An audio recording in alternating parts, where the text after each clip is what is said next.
اللہ تعالیٰ کے عرش کے بارے میں 9 حقائق۔ جنت الفردوس اعلیٰ ترین جنت ہے اور اس کے اوپر عرش الہی ہے۔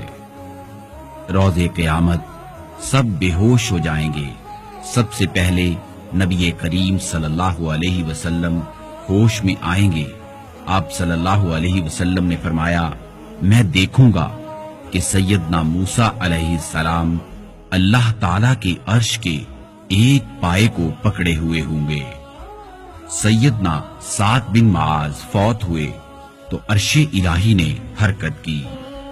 اللہ تعالیٰ نے لوح محفوظ میں لکھا ہے کہ اللہ تعالیٰ کی رحمت اس کے غصے پر غالب ہے اور لوح محفوظ عرش کے اوپر ہے۔ عرش الہی کو فرشتوں نے اٹھایا ہوا ہے۔ روز قیامت عرش الہی کو 8 فرشتے اٹھائیں گے۔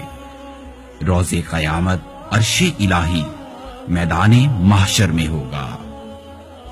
روز قیامت صرف عرش الہی کا سایہ ہوگا۔